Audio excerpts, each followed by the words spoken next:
All right, all right, all right. We have got something fun today. 9 reasons why the Fuji X-H2s is the best wildlife camera you can buy. Full stop, mic drop, but I'm not going to drop the SM7. That'd be bad. A couple of new things we are trying today. For one, we are going to finally try to get some real audio.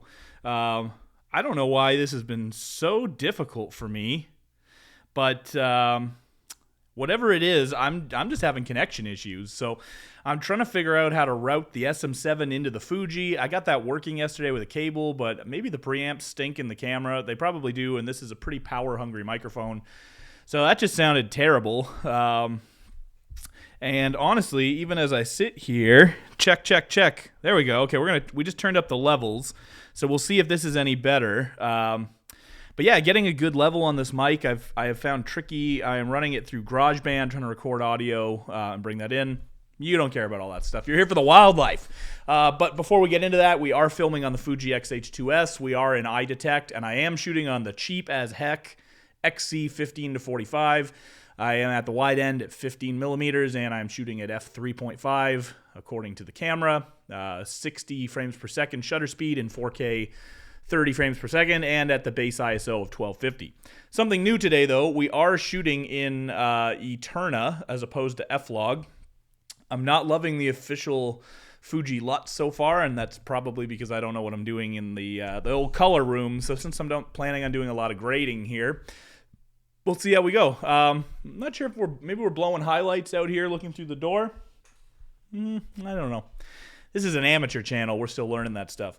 So without further ado, I am going to try to include some stills and maybe even some video clips in this video, and we're going to up this production value as we go through this journey together. But I firmly believe that this is the best wildlife camera you can buy. Bang for buck. There are a few asterisks on that. So I'm probably talking the best hybrid camera, assuming you've got the budget for this, but you don't want to go all out. But I will say and go on the record, I think this camera throws down with the Sony A1. I think it throws down. I think it beats the Canon R5. I think it gets into the ring with the old R3 and the Z9. I think you're getting a flagship for about 1/3 to 1/2 of the price of the big boys. Now, okay, yes, I'm sure they're all a little bit better.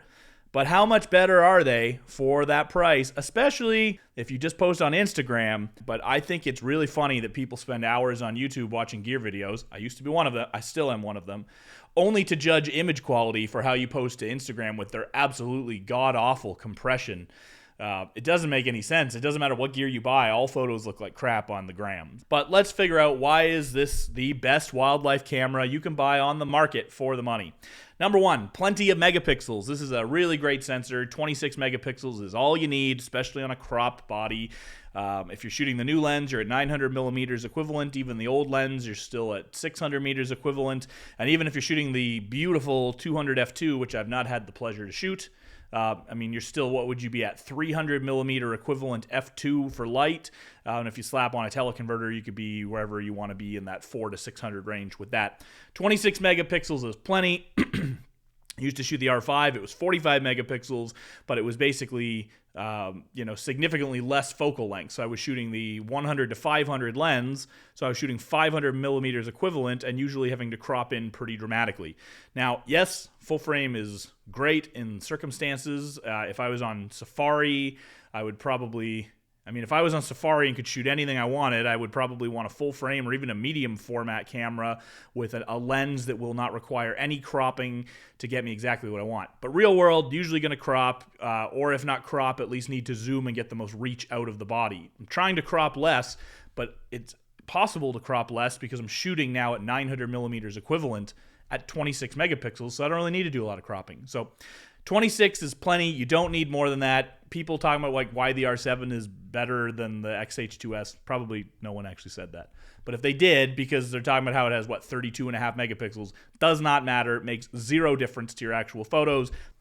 Good in low light. That is reason number 2. And again, continuing from reason number 1, don't crop and your low light performance will be a lot better. So the trouble with noise is you can take a lot of cameras, even kind of junky cameras from a couple years ago, and shoot them at high ISO and probably get away with it. assuming you don't crop and you're not pixel peeping. So if you're just talking about does the picture look pleasing, often yes. Where images start to fall apart, especially in our poor little wildlife community, is when you start cropping in hard on an image, especially if you're cropping 100% or more. Whatever started off as a little piece of grain or noise is suddenly going to be, much bigger when you actually crop in on the thing. So being able to crop less because of the reach is naturally going to give you a better looking noise performance when you start looking at how your finished result looks.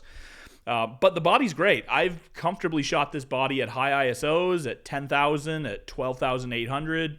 I haven't really gone above 12.8, not because I don't think it's possible in some circumstances, but I'm a pretty big fan of auto ISO when shooting wildlife, and the camera comes pre-built with 3 auto ISO sections, and the one I use is the one that starts at 160 on the base and goes up to 12,800. So I don't like missing shots and underexposing them. And if I'm shooting something out in the light and then I turn and shoot something in the bushes, I'm talking wildly different exposure. I believe in auto ISO. I think it's great. I think if you set it to the parameters that you would be shooting anyway, then I don't see why you wouldn't let the camera use it, assuming everything else is predetermined. So this camera has no issues in low light, especially if you're denoising your photos in post for wildlife.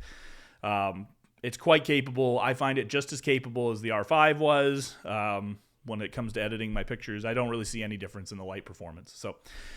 So that gets us on to point number 3.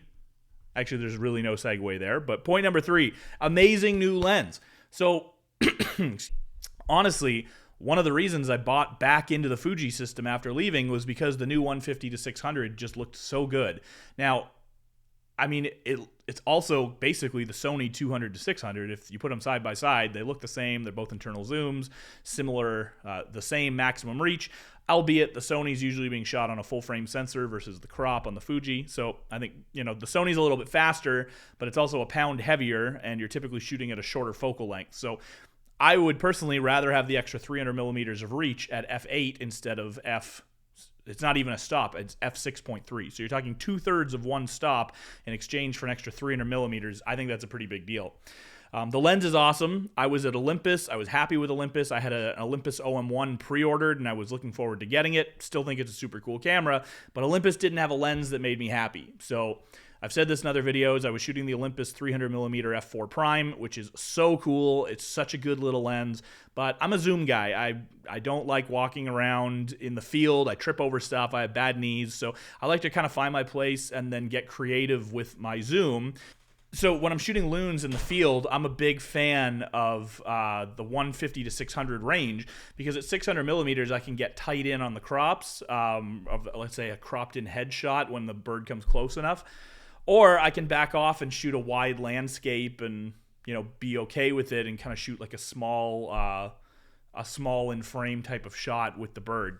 So I think the trouble with Olympus is they didn't have anything comparable for me. The Olympus 150-400 is a godly lens, but in Canada it costs like $10,000 plus or something like that. It wasn't in the cards in the near future. Baby monitor in tow, I don't think I'm getting away with a lens that expensive. So they do make a 100-400, but I think the Olympus 1-400 is way too expensive. I've never shot it. I don't have any friends who own it, but all the reviews I've watched, and I watched probably all of them, it seems to me to be an adequate lens. It's probably sharp enough. It does everything enough, but it's not cheap. Like I compare that to, let's say, the new Canon 100-400, and the Olympus just looks way overpriced for what it is. It's just a normal 1-400 lens. It's not particularly fast.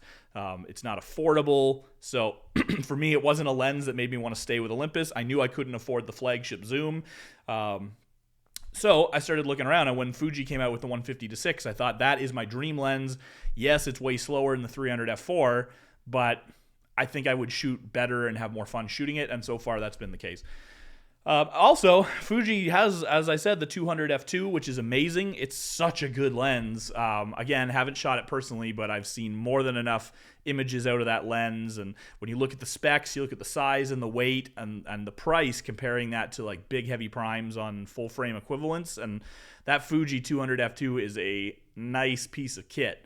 I think I do plan maybe to look into it someday if budgets afford, but depends. If I do a lot more video, I might not need a super fast blowout background lens.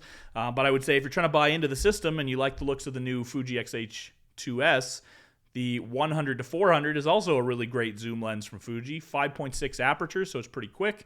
And the good news with it is you're going to be able to get a cheap copy because it's been out for a while, so you're going to be able to get a used copy. So that's great. So that brings us to reason number 4, super fast frame rate. This is one of the fastest shooting cameras around, 40 frames per second if you want it. I don't even use that. I'm typically shooting 15. I have moved over to electronic shutter because everybody makes fun of me for shooting mechanical, even though I like it, and I like the feel, and I like the click, and I guess the click probably blurs my photos with people saying. I think it's just me who blurs my photos. But either way, this camera shoots fast as heck. No problems with that. So, I mean, you're going to be hard-pressed to find something that shoots this fast if you want to shoot bursts. So, really good option there. Good card options. That's another big one. You need 2 slots. That's just a must-have in this day and age.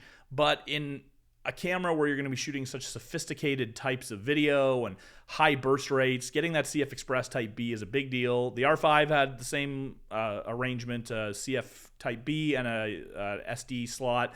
So 2 slots is great. I do all my video to the CF and I do all my stills to the SD. My SD is more than fast enough for my stills. I never hit the buffer. Autofocus, this is probably the big one everybody's talking about, but the autofocus on the new Fuji kicks butt. It's really, really good. This whole video I can see, like, no matter what I do, it's like easily got my eye. If you do see it jumping around, it is not the body, it is the lens. This lens is not a particularly quick autofocus. I mean, this is the cheapest lens maybe Fuji makes. It's $200, made of plastic. But I just wanted a small little lens I could put in my pocket and do some basic stuff since I put all the money into the wildlife kit for now. So the lens is doing the job fine, but the camera's autofocus systems are amazing. I'm even learning to trust them a little bit more in video. Depends on the moment, depends what I'm shooting, but especially if I'm shooting like slow-mo video from the car. I was shooting, driving home from work a couple days ago. I saw a Kestrel on a wire and I had the camera, so I pulled over and was shooting, and he flew a couple times. I was trying to track him, and the camera did a really good job with the autofocus. If I was able to keep the lens on the bird, it was tracking him really well when he was flying, but even more so for me just when he was perched. It wasn't trying to jump around. Now, clean background, I mean, that was a pretty easy autofocus test, I think, but I've done some video autofocus tests that I was happy on. And the stills, I think the stills are perfect. I mean, the autofocus is very fast. The subject detect is very good, very accurate. I think it's perfectly usable in almost all cases. I do have a button set to turn it off if it's giving me a problem and I'm going to miss a shot, but I very rarely turn it off. I've had no issues, and I really like it. You know, any complaints about like pre-release firmware for autofocus, which I didn't even really see. Most pre-reviews that I saw, I thought the autofocus looked awesome, but having had the camera for a month, I mean, it's really, really good. Video. The 4K 120 for me is a must for wildlife shooters if you're going to buy a new camera in 2022 and you're going to spend some money. If you don't care about video at all, then sure. But if you're interested in a hybrid camera and you want to do some clips, even if you haven't done clips, when you start filming wildlife in slow motion, it might get you interested in video, which you can come back and watch my channel for all my new video guides. But it's awesome. Like, I mean, seeing something that you're shooting stills of and then seeing it move, seeing all those feathers ruffle, the muscles move in the animal, it's so cool. And I think if you haven't seen it, it's a lot of fun to test out. Even if your camera right now has like 1080, 120 frames a second, go shoot some of that and try it. Because I think once you get into video, you realize that you can do video and stills back to back, and you can get totally different things out of the same setting, the same conditions. So how many times have you kind of shot and you've come home with so many stills of one subject and you end up taking 1 or 2 that are good and the rest are kind of, you throw them away or you keep them in just hog storage.